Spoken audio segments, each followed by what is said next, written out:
چاہتا ہے، وہ یہ نہیں چاہتا ہے کہ دنیا پہ جس طرح محرم الحرام کو، کربلا کے واقعے کو دنیا میں روشن کیا ہے، اسی طرح عید غدیر کو روشن نہ کرے، اسی لیے دشمن حیدر کرار اس کو دفن کرنا چاہتا ہے۔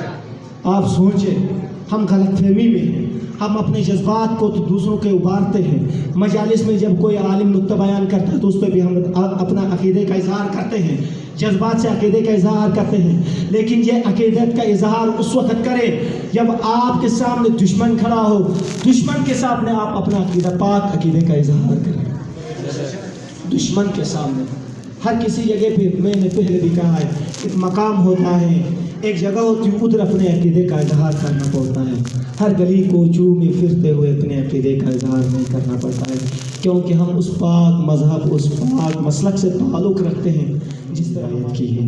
ہمارے لیے ہدایت کر کے ہمارے بارے میں تذکرے کر کے چھوڑے ہیں کہ آپ نے اس صراط المستقیم کے راستے پر چلنا ہے۔ اسی لیے امام حسین علیہ السلام فرماتے ہیں، جب امام حسین علیہ السلام نے خطبہ فرمایا تو عبید اللہ ابن زیاد کربلا کی طرف جا رہے تھے، مختلف خطبے امام حسین علیہ السلام نے راستے میں جاتے ہوئے خطبے دیے، لیکن مومنین کو یہ بھی تنقید کیا اور ہدایت بھی کہا کہ کل جنگ ہو جائے گی، پرسوں جنگ ہو جائے گی، آپ مارے جاؤ گے، اگر آپ جانا چاہتے ہو تو جا سکتے ہو، میں تنہا بھی جنگ کر سکتا ہوں۔ وہی سپاہ سالار جو خدا کا حقیقی بندہ ہوتا ہے وہ سرزمین کربلا میں اکیلے رہ گئے۔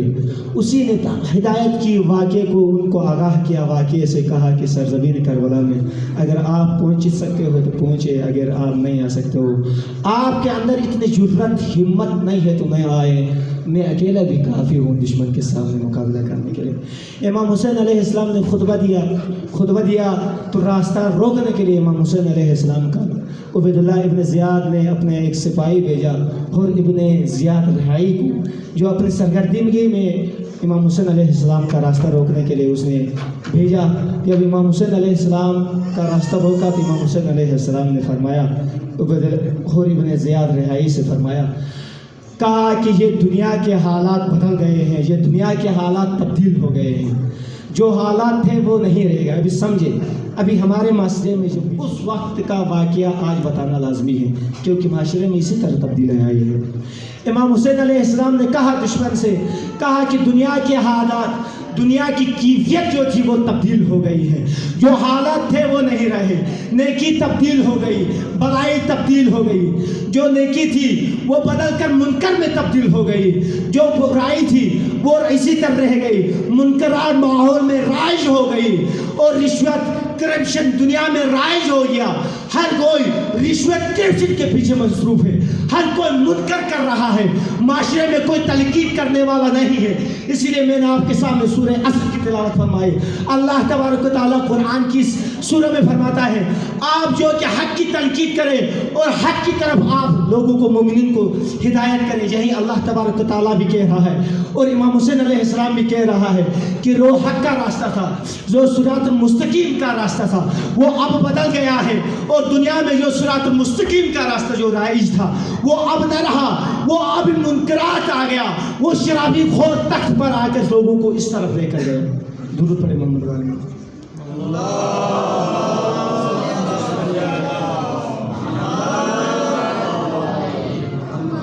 یہ صراط المستقیم کا راستہ، جو سیدھا راستہ اللہ تبارک و تعالیٰ تک پہنچنے کا جو سیدھا راستہ تھا وہ اب نہ رہا۔ اسی لیے امام حسین علیہ السلام آگے جا کر فرماتے ہیں، معاشرے میں صرف بلائی اور نیکی دو چیزیں رہ گئی ہیں۔ امام حسین علیہ السلام مثال دے کے فرماتے ہیں، اگر برتن سے ساری چیزیں ختم ہو جائے، صرف برتن سے پانی اندیلا جائے، برتن میں جو صرف رہ جاتی ہے وہ صرف پانی کے برتن میں نیچے تہ میں جو بچتی ہے صرف تری رہ جاتی ہے۔ ابھی معاشرے میں، ابھی آپ کے معاشرے میں، ابھی آپ کے ماحول میں صرف برتن کی تہ میں جو بچی ہوئی تری ہے وہی رہ گئی ہے۔ انسان احساس کر رہا ہے کہ صرف برتن کی تہ میں صرف تری رہ گئی ہے۔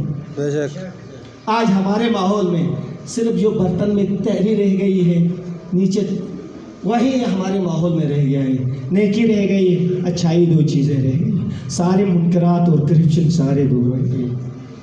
اگر کسی انسان کو، اگر کسی مسلمان کو، اگر آپ نے واقعی کربلا کو سمجھنا ہے تو سالہ سال محنت کرنے پڑے گی. جس طرح آپ کسی ملک کے اندر ماحول کو دیکھنے کے لیے، اگر ماحول کا اندر حالات کو بیان کرنے کے لیے آپ جائزہ لیتے ہو تو کئی سال لگا دیتے ہو. کسی ملک میں کرپشن ہے، کسی ملک میں یہ ہے، کسی ملک میں اچھائی ختم ہو گئے.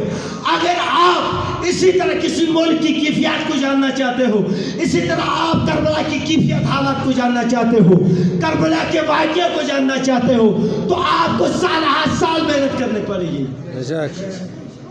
اگر آپ سالہ سال محنت نہیں کرو گے تو امام حسین علیہ السلام آگے جا کر فرماتے ہیں کہ آپ کے ماحول میں لہو و لعب منتقل ہو جائے گا، آپ کا ماحول تبدیل ہو جائے گا.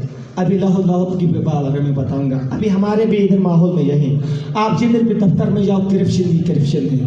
ابھی کسی کو کہو کہ بھائی یہ غلط کر رہے ہو کہ وہ 3-4 باتیں سنا دیتا ہے. یہ منکرات ہمارے ماحول میں رائج ہیں. جا کے کسی سے اچھائی نہیں ہوتی ہے، ہر کوئی کسی کا نقص نکالنے کے پیچھے لگا ہے. یہ اچھائی ہمارے ماحول میں نہیں. ابھی سارا لہو لعب ہمارے ماحول میں یہ رائج ہے. آپ دیکھیں ابھی یوں ہی محرم نکل لے گی تو پھر ڈول بجانا شروع کریں گے. یہ ابھی آگے بیان کر رہا ہوں. ابھی ہمارے ماحول میں امام حسین علیہ السلام فرماتے ہیں یہ لہو لعب میں مصروف ہوں گے. ایسے ماحول جو حقیقت کو نہیں جانیں گے، جو حقیقت سے آشنا نہیں ہوں گے، اپنے ماحول سے آشنا نہیں ہوں گے. اگر کوئی امر بالمعروف نہی عن المنکر اپنے ماحول میں نہیں کرے گا، اگر کوئی امر بالمعروف نہی عن المنکر اپنے محلے میں کسی کو ہدایت نہیں کرے گا تو وہ ماحول، وہ گلی کوچے، وہ گھر کس میں مصروف ہوں گے، کس میں مبتلا ہوں گے؟ وہ لہو و لعب میں مبتلا ہوں گے. یہ امام حسین علیہ السلام فرماتے ہیں. اسی طرح جب امیر المومنین علیہ السلام، واقعہ بیان کر رہا ہوں، جب امیر المومنین علیہ السلام جنگ صفین کے لیے جا رہے تھے تو ایک شہر سے گزرنا پڑا. انبار کہتے ہیں، جو آج کل عراق کا بہت بڑا شہر ہے، انبار کہتے ہیں. جب امیر المومنین علیہ السلام اس شہر میں پہنچ گئے تو لوگوں نے امیر المومنین کا استقبال کیا، ڈول بجاتے ہوئے امیر المومنین کا استقبال کیا. ابھی سوچیں، ابھی کوئی کینڈیڈیٹ یا صدر آئے تو ہم دوڑتے ہوئے اس کے لیے جاتے ہیں، بڑی ڈیک لگا کے، گانے لگا کر، جھنڈے نعرے لگا کے، گانے بجاتے ہوئے جائیں گے. کوئی ہمارا امام تو نہیں آیا ہے نا ادھر، کوئی ہمارا جیسا ادنا سا ایک آدمی آیا ہے، کوئی امام نہیں. ابھی سوچے جب امیر المومنین انبار کے شہر میں پہنچ گیا تو جو پیروکار علی والے تھے، جن کے اندر کوئی شعور، کامن سینس کی کوئی چیز ہی نہیں تھی ان کے ذہن کے اندر، کسی نے تبلیغ کی نہیں کی تھی جس طرح ہمارے ادھر علاقے میں کسی نے تبلیغ نہیں کی. اسی طرح ادھر پہ تھا، دیہاتی لوگ تھے. جب امیر المومنین شہر انبار میں ایریا میں پہنچ گئے تو ڈول بجاتے ہوئے امیر المومنین کے پاس پہنچ گئے. امیر المومنین نے کہا کہ یہ کیا کر رہے ہو؟ پھر ان لوگوں نے کہا کہ ہم بڑے بزرگ، ہمارے کوئی بڑے بزرگ یا اعلی سطح کے کوئی آدمی آتا ہے تو ہم استقبال اسی طرح کرتے ہیں. امیر المومنین نے کہا اے بدبخت لوگ، دنیا میں تیرے لیے مشقت ہے، آخرت میں تیرے لیے بدبختی ہے. اس میں کہا آج ہم بھی یہی کر رہے ہوتے ہیں. آج ہمارا کوئی تنظیم کا کوئی لیڈر آتا ہے تو ڈول بجاتے ہوئے، ڈگ لگاتے ہوئے جاتے ہیں. ہم پیروکار حیدر کرار کے ماننے والے ہیں. کیا ہمارا فریضہ یہ بنتا ہے کہ ڈول بجاتے ہوئے کسی پلیت کے سامنے ادھر جا کے ہم ڈول بجاتے ہوئے جائیں؟ کیونکہ ہم اس مکتب سے تعلق رکھتے ہیں، کیونکہ وہ خود ہدایت کر رہا ہے. یہ ڈول بجاتے ہو، جو آپ گانے کرتے ہو، دنیا میں آپ کے لیے مشقت ہے، آخرت میں آپ کے لیے بدبختی ہے، پھر بھی ہم ڈول بجاتے ہوئے راستے میں جاتے ہیں. بے شک یہ ہمارے لیے بدبختی ہے. ہم اپنے کینڈیڈیٹ کو خوش کروانے کے لیے جاتے ہیں. آپ نے کبھی اپنے ذہن میں سوچا ہے، کیا ابھی غور کیا ہے اس موضوع پہ؟ کبھی اس بات پہ غور کیا ہے؟ امیر المومنین سے وہ لوگ خود کہہ رہے ہو اے کاش ہم نے یہ سمجھا تھا کہ ہمارے امام خوش ہو جائیں گے. آج ہم بھی کیا یہ سوچ رہے ہوتے ہیں، اے کاش ہم جو شادیوں میں ڈول بجاتے ہیں، کیا ڈرم بجاتے ہیں، وہ اس سے کیا ہمارے امام خوش ہو جائیں گے؟ جو فرشتے رزق لے کر گھر میں پہنچ جاتے ہیں، وہ رزق لے کر دوبارہ ہمارے گھر میں پہنچ جائیں گے. کیا اس چیز سے ہمارے فرشتے خوش ہو جائیں گے؟ کیا جس کی توحید کا اقرار کرتے ہو وہ کیا خوش ہو جائیں گے؟ ہمارے امام خوش ہو جائیں گے اس چیز سے. بے شک وہی انبار کے لوگ کہہ رہے ہیں کاش ہم نے تو یہ سمجھا تھا کہ ہمارا امام خوش ہو جائے گا. ہم کینڈیڈیٹ کو کسی صدر کو خوش کروانا پڑتا ہے تو وہ اس کی مدد کر رہا ہے، کون کینڈیڈیٹ مدد کر رہا ہوتا ہے؟ کینڈیڈیٹ کی مدد کرنے کے لیے جو اس کے نیچے سطح والے ہوتے ہیں اس کی تصویر لگا کر، بینر لگا کر، فلیکس لگا کر کینڈیڈیٹ کو خوش کرواتے ہیں۔ یہ ایک کرپشن والا ماحول ہے۔ آپ سوچیں، ہم نے یہ دنیا پر جو رائج چیزیں ہیں ہم نے اس پر غور نہیں کرنا ہے، ہم نے اس دنیا کا سوچنا ہے۔ ہم نے تو ادھر ایک انسان کو بنا کر اللہ تبارک و تعالیٰ نے خلق نہیں کہ انسان کو بننے کے لیے اس دنیا میں پیدا کیا ہے۔ اللہ تبارک و تعالیٰ نے انسان کو یہ کہا ہے کہ جاؤ، آپ نے دنیا میں جا کر آپ نے خود اپنے آپ کو بنانا ہے۔ ہم نے اپنے آپ کو بنانے کے لیے دنیا پرستی کو اختیار کرنا ہی نہیں ہے، ہم نے اس دنیا کے بارے میں سوچنا ہے جس جگہ پر ہمارے لیے ہمارے سامنے سوال کیا جائے گا ہم ادھر اپنے جھجک نہیں ہو جائیں گے جس طرح اس دنیا میں ہم جھجک ہو جاتے ہیں، ہم ادھر جواب دے سکیں گے۔ ہم نے اس طرح تیار کرنا ہے۔ آج کل آپ اپنے بچوں کو کہتے ہو کہ جاؤ بیٹا امتحان کی تیاری کرو، جاؤ، کیا آپ نے خود غور کیا ہے اپنے گریبان میں جا کر؟ ہم نے بھی اس دنیا کے لیے تیاری کرنا ہے، ہم نے اس دنیا کے پیپر کے لیے تیاری کرنا ہے۔ جس طرح آج ہم اپنے بچوں کو کہتے ہیں جاؤ آپ امتحان کی تیاری کرو، بند کمرے میں جا کر اپنے امتحانات کی تیاری کرو۔ آج آپ خود سوچیں، اپنے ذہن میں جا کر سوچیں کہ ہم جس طرح بیٹے کو ہدایت کرتے ہیں ہم اپنے لیے ہدایت کیوں نہیں کرتے ہیں؟ اس دنیا کی تیاری کے لیے ادھر آ کے گھرپاٹ کو اپناتے ہیں، گناہوں کو اپناتے ہیں، گناہ کبیرہ کر کے اپنے آپ کے اوپر گریبان پہ یہ لاگو کرتے ہیں۔ جس طرح بچے امتحان میں پاس ہوتا ہے تو اس کو ایک ٹائٹل دیا جاتا ہے، انعام دیا جاتا ہے، اسی طرح گناہ میں مبتلا ہو کر اپنے گلے میں پھانسی لگاتے ہیں۔ یہ ہمارے لیے جائز ہی ہے، ایسی چیزوں پہ غور کریں۔ یہ ہمیں دنیا پرستی میں مبتلا ہونے کے لیے اللہ تبارک و تعالیٰ نے ہمیں اس دنیا میں خلق نہیں کیا ہے۔ ہمیں اس دنیا اور دنیا فانی جس طرح اس دنیا سے چلے جائیں گے تو اس دنیا کی ہمیں تیاری کرنی ہے۔ بس چند مسائل کے جملے پڑھ کر آپ کے زحمات کو تمام کرتا ہوں۔ اسی طرح ہم پیروکار حیدر کرار، اللہ تبارک و تعالیٰ نے ہمیں توفیق دی، امام بارگاہ میں آ کر ہم نے مجلس امام حسین علیہ السلام منعقد کی۔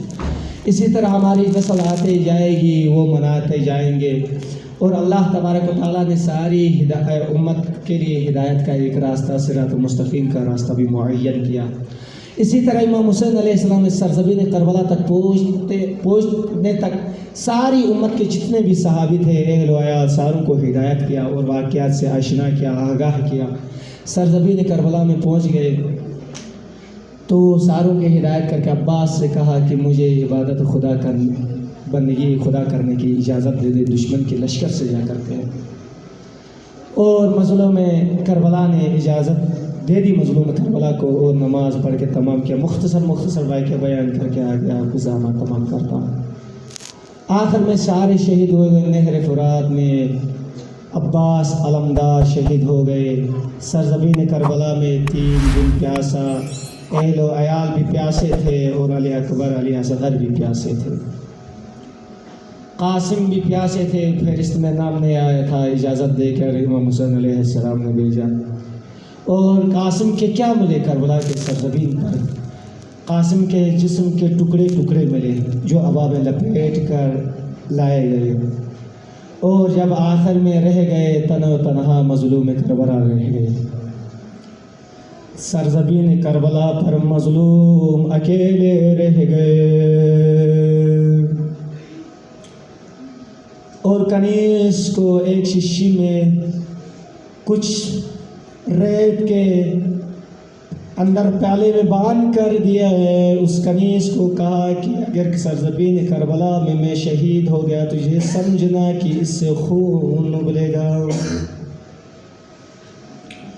اسی طرح امام حسین علیہ السلام نے گرد خیموں کی طرف نظر کی، لیکن وہ مظلوم کربلا جس کے پیچھے پیچھے پوری فوج آ رہی تھی، آج سرزمین کربلا میں خیموں کی طرف نظر کر کے دیکھتے ہیں، خیموں کی طرف کوئی بھی نظر نہیں آ رہا ہے، خیموں کی طرف کوئی بھی نظر نہیں آ رہا۔ پھر ایک خیمے کی طرف جاتے ہیں، خیمے کے اندر سید سجاد ہے۔ پھر امام حسین علیہ السلام اپنے فرزند زین العابدین علیہ السلام کے پاس آتے ہیں تو سید سجاد بے ہوشی کی حالت میں ہوتے ہیں اور سید سجاد بے ہوشی سے اٹھ جاتے ہیں اور اٹھ کے اپنے بابا سے کہتے ہیں اے مظلوم کربلا، اتنے وقت تک آپ کہاں تھے؟ میں آپ کے انتظار میں تھا، آپ کہاں تھے؟ علی اصغر کہاں ہے؟ قاسم کہاں ہے؟ علی اکبر کہاں ہے؟ اونو محمد کہاں ہے؟ غازی عباس کہاں ہے؟ آپ اکیلے کیوں آ گئے ہو؟ مظلوم کربلا روتے ہیں، روتے ہوئے کہتے اے میرے فرزند، میں اور آپ کے سوا اس خیمے میں کوئی بھی نہیں ہے، میں اور آپ تنے تنہا ہیں، سارے کربلا کی زمین میں شہید ہو گئے، میں اور آپ تنو تنہا ہیں۔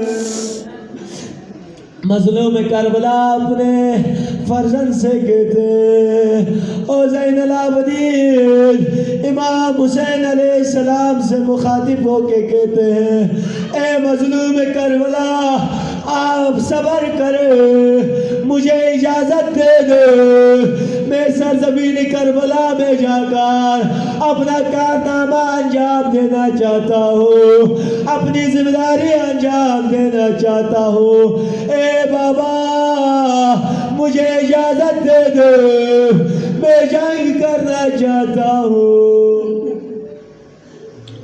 امام حسین علیہ السلام اپنے فرزند سے کہتے اے بیٹا، آپ بیماری کی حالت میں ہو، آپ علیل ہو، آپ جنگ نہیں کر سکتے، آپ ہاتھ سے تلوار بھی نہیں اٹھا سکتے، آپ جنگ نہیں کر سکتے، آپ کا ادھر ہونا لازمی ہے، آپ کا اس امت کے درمیان ہونا لازمی ہے، آپ جنگ نہیں کر سکتے۔ امام حسین علیہ السلام سے مخاطب ہو کے کہتے ہیں روتے ہوئے اے بابا مجھے ایک بار اجازت دے دے، میں جنگ کرنا چاہتا ہوں، میں ان دشمنوں کو واصل جہنم کرنا چاہتا ہوں۔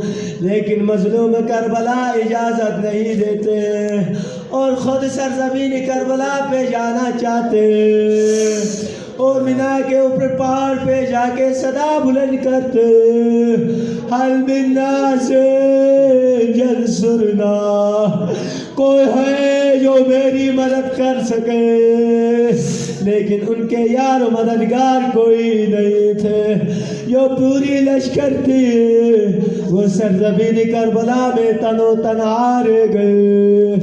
لیکن مظلوم کربلا جنگ کے لیے جا رہے ہوتے، جو سارو کو سوار کر کے جنگ کے لیے بھیجتا تھا گھوڑوں کو تیار کر کے، لیکن آج انہی کے گھوڑوں کو تیار کر کے سوار کرنے کے لیے کوئی نہیں ہے، سرزمین کربلا پہ بھیجنے کے لیے نہیں ہے۔